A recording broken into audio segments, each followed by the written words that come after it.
Hey everybody, this is something I've never really done before, talking on video or whatever, but there's just been a lot going on in my life recently, and I thought it might be kind of cathartic and useful to record a little bit of it. So, yeah, that's all this is.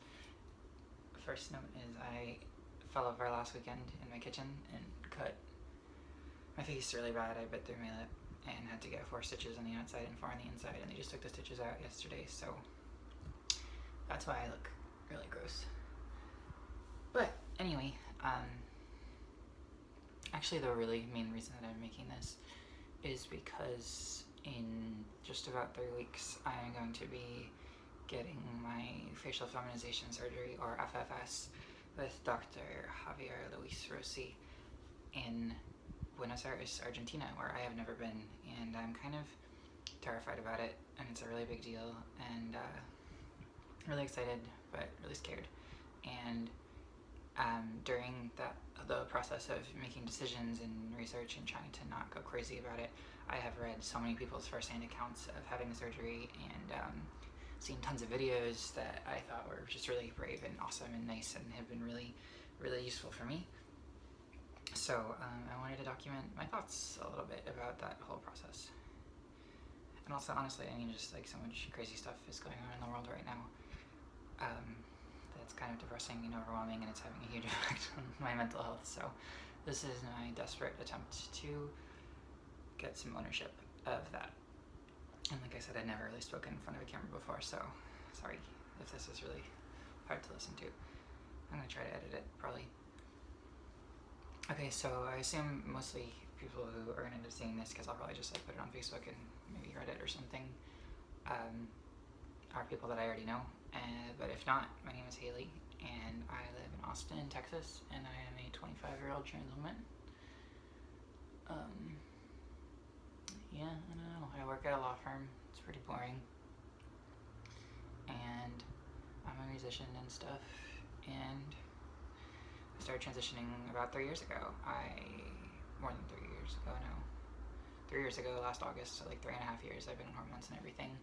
And it's been incredibly transformative and useful and amazing. I mean, there's still lots of problems, obviously, and I have been a lifelong sufferer of depression and anxiety and stuff. And those are still pretty bad, but I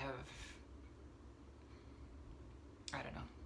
My life is a lot different now than it was 6 months ago, which is a lot different than it was a year ago, and a lot different than it was 3 years ago or 10 years ago. So I know I'm doing the right thing, and it's even kind of amazing, just like the little stuff, like being able to dress how I want and move through the world in a way that is actually meaningful, and where I still feel like an absolute alien with no common ground with any of the other human beings around me in any context, really, but I have slightly more ownership over my identity and my place in the world than I ever used to, and that's largely because of my transition. So yeah, I have always had a lot of dysphoria around lots of little stuff that has largely been ameliorated through the physical and emotional changes of being on hormones for 3.5 years, and just the social changes and changes in behavior have been, other people's behavior towards me have been really meaningful in being able to figure out, I don't know, just have a slight semblance of peace. But one of the things that I've always gotten incredibly hung up on is certain aspects of my face that, when you're going through a puberty that you don't want, testosterone and stuff, it has a lot of effects on your body that really suck. I know a lot of trans girls refer to it as testosterone poisoning, and I get that. Anyway, so yeah, this is also, I guess, just posterity for me. What I'm gonna have done when I go down is my biggest point of dysphoria is my forehead and my nose, for sure. One of the things that testosterone does do is thicken the brow bone, the supraorbital ridge right here, which is the projection over the eyes, and you can see in my profile, hopefully, that it kind of sticks out a lot, and probably even just from watching this video, my eyes are under a lot of shadow and stuff, and that is a pretty big difference for people who haven't been exposed to that. So that's the number one priority for me, and what they're going to do is make an incision along my hairline, and they like peel the skin down, and in a perfect world you'd just be able to like grind away that excess bone, right? But you really can't, it turns out, except in a very few, very small amount of cases, because most people, we have a sinus right here. The frontal sinus is a big cavity in your head, and the frontal wall of the sinus is typically only a few millimeters thick, and if you were to burr away, you wouldn't be able to go that far before you cause some structural damage to the skull and the sinus, and it wouldn't really make that much of a difference in your appearance. Or the alternative, obviously, would be that you end up with like a weird bump in the middle of your forehead because they like get rid of this, but it still comes out. So what they do instead is they cut through the sides, take it out, burr down, reshape the frontal sinus piece, and then put it back in with titanium screws and mesh and stuff. So that's pretty crazy. And at the same time as they do that, they're also going to be lowering my hairline. Mine's not so bad. Typically, like, you know, testosterone makes it so that you get kind of like an M shape. It like goes back a little bit and has corners, whereas for most like cis women and stuff, it's more of like a curve, like just curved. So they'll probably, through the same incision, just, you know, like kind of pull everything forward. And then they'll also be adjusting my brows so that they're a little bit higher, which, especially when you take out all that bone, there's like a lot of slack, so they have to like readjust everything and put it into a more canonically female position, which is a whole deal as well, the perception of those sorts of things. Then I'm also getting a rhinoplasty, or a nose job, especially after you redo the forehead. Like, imagine if this wasn't here, the shape would look really funny. So the harmony of those two is incredibly important, and they're going to take out a lot of the cartilage. And I mean, I think my nose is pretty big and masculine looking anyway, and Jewish, thanks Mom, and I've always hated it. So yeah, they're gonna like take out a lot of the cartilage, and they're gonna upturn the tip a little bit, because that's a typically attractive female trait as well. And I'm really excited to have a cute little nose and flat forehead. That's like the big deal. I went back and forth a lot on whether or not to do anything with my jaw. I think it's like a little bit square and broad, but ultimately I'm actually pretty happy with the lower half of my face. And it came down to like, it's like an extra few $1,000s just for the jaw surgery. And it's the worst healing in a lot of ways. They make the incision through your gums, like they pull it open, and they make a cut like under your teeth. And they have to sever what's called the mental nerve to do that. And there's some risk of like numbness and nerve damage from all of this, even in the forehead and everything, but particularly if you go through the mouth, that can cause a lot of numbness. And even if it doesn't, during the recovery, you can't really open your mouth very well, you don't have much control over your lips, and it's just like, and the swelling is really horrific in your jaw. So I wasn't sold on it, and I'm not going to do something that I'm not 100% sold on, because I can always go back and do it. So yeah, the other thing I'm going to get is they're going to make a little incision under the, like, you know, right at the top of the columella of my nose, and do what's called a lip lift, which is they take out a little tiny strip of flesh and like pull it up. Because another trait that's considered attractive and female and feminine and stuff is when your face is completely at rest, there should be like 1 millimeter or 2 of your teeth showing, because your top lip is kind of like raised, and mine doesn't do that, so they're going to do that for me. And then what else? We all know the lovely old chestnut about trans girls and their throat cartilage, sometimes known as an Adam's apple or an Eve apple or whatever, which is, I guess, cute, but I always find it kind of hammy, so I just call it cartilage. And they're going to cut that out through like a little incision, which is actually like a super simple surgery to do, and I'm not really that worried about that one. It's really just like the top half of the face stuff. But yeah, I think it's going to be pretty dramatic in the way that it affects my appearance, and hopefully my mood and my self-conception and stuff. I am honestly incredibly nervous. I made the decision that I was going to do this like officially back in the summer, I think, and my adult life has been kind of a mess, and as much as it's even existed, I feel like I've just kind of always moved in like fits and starts because I don't know, people considered me like smart and capable when I was in like middle school and high school, and they always thought I was gonna like go to some big school and do something really smart, and even that sounded absurd, do something really smart.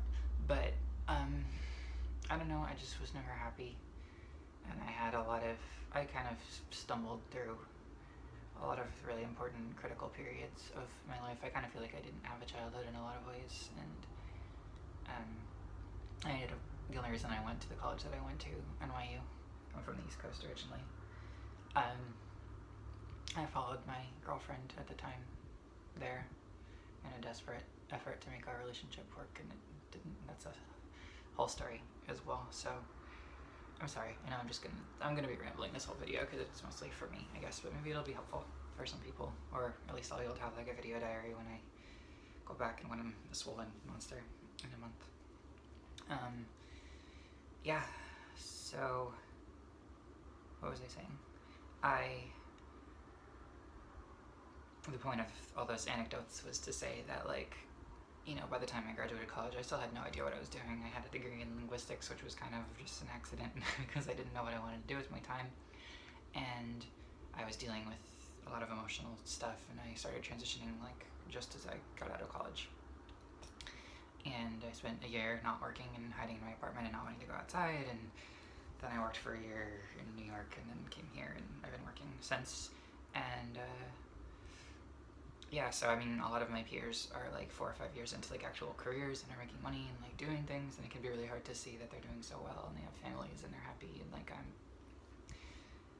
sort of like in some ways I'm like a 4-year-old, in some ways I'm like a 16-year-old, and in some ways like I'm 25, so it's kind of weird to reconcile all that stuff. Anyway, the point of all of that was that I have never really been like saving money or doing anything that great with my finances, so I actually had to take out a $15,000 loan to even do this, which is obviously a horrible, horrible financial decision, but the way I look at it, I'm in a position, I have a pretty decent job right now, and I was able to like stagger a payment plan that I know I'm going to end up paying like $23,000 over the course of a few years to pay it back. I'm going to, you know, get out ahead of it, so it won't be quite that bad, but this is an investment in my future and my ability to like actually start making choices to be somewhat happy or content or self-aware or something, you know? Sorry, I think my phone is sliding a little. It's balanced on my amplifier. Get a real close-up of my nasty cut. Yeah, so the financial investment is significant and also really scary. And yeah, I don't know, I've never really been through anything like this, and I've never really had to contemplate my mortality before directly. I mean, I've had friends who've passed away and family members, and I've always like thought about it and stuff, but, and it's kind of silly to say that I'm like contemplating my mortality, but it just seems like a very big deal to get on a plane and fly halfway across the world. Not quite that far, I guess, but pretty far. To have somebody knock you out and dig around in your skull on the hope that it'll make you happy. And I'm also just terrified of the recovery, which, if you're watching this with the intention of learning, I'm sure you've already read a little bit about how scary it can be. It takes a long time. The swelling is pretty insanely bad, and for the first few days you're pretty much bedridden, and they usually say at least 3 weeks before you go back to work, and technically it can take like a full year before you actually see the final results, especially like in your nose. The swelling takes a long time to go down, and one of the elements that I'm most terrified about that is the psychological aspect, because, you know, I'm doing this to feel better about how I look, and it's going to be kind of a nightmare to wake up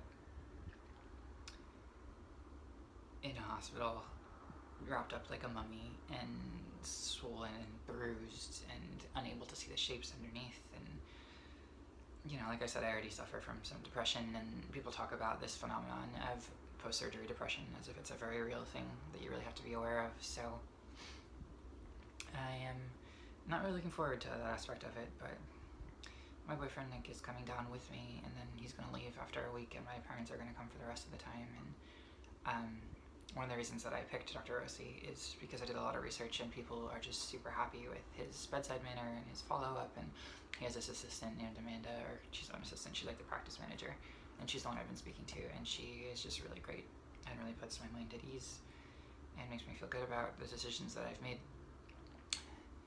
So yeah, I'm probably leaving out a ton of stuff, even about the pertinent things, and I have just like a lot of thoughts right now. So I might do another one of these before I leave for the trip, just again, you know, for me, and I guess in case anybody ever is looking for a little bit of context and they're making this decision as well. So I guess one other thing that I didn't really expect to be happening, that I just think it would be nice for other people to be aware of, is that obviously it's very stressful and it's really scary, but I didn't really anticipate the amount that it would interrupt my life before I even got involved, like before I even left. And for the last like month, I have been in like a really weird and dark and kind of hard to stomach place. There's just a lot of fear and a lot of trepidation, and you know, like when I don't know if I'm the only one who does this, I'm sure I'm not, but where you build up one event or one, you know, you put a lot of stock into something as if it's going to really fundamentally change the way you look at the world. This is definitely that, and I'm just really scared to come out of it on the other side, and it's making me re-examine everything in my life a lot, and kind of straining a lot of my friendships, and makes me feel really weird about going to my job. And obviously this is all at the same time as we officially confirm a fascist as the President of the United States, and today was actually just the day of the Women's March that I went to, and it's pretty gross transphobic shit everywhere that I just really wish more people would like listen. I have people on my feed who are still just saying all sorts of stuff that kind of, you know, but that's the lot in life of trans people, I guess, especially trans femme people. We get left out, and people think we're being oversensitive and exaggerating and don't really understand the fact that reducing everything to discussion about their genitals kind of is really alienating and offensive, I guess. So yeah, anyway, I think that's it. This is absurdly long. I'm going to try to cut it down, and yeah, I'll probably update, I think probably 1 or 2 more times before I go down, because it's like 3 weeks. The surgery is on the 15th of February, and today is January 21st. Just checking my computer. I'm really kind of glad this happened, though, as much as I'm not, because it's disgusting and horrible, and I was actually, my first thought was like, oh my god, is it going to mess up the surgery? But it's kind of been like a nice dry run for dealing with swelling and looking horrible and stuff. So it's been kind of nice to have that like a month beforehand. Anyway, thanks for watching, if anyone watched this far, which would be surprising, but yeah, that's all I got. So thanks for listening, and I'll probably do another one of these in the not too distant future.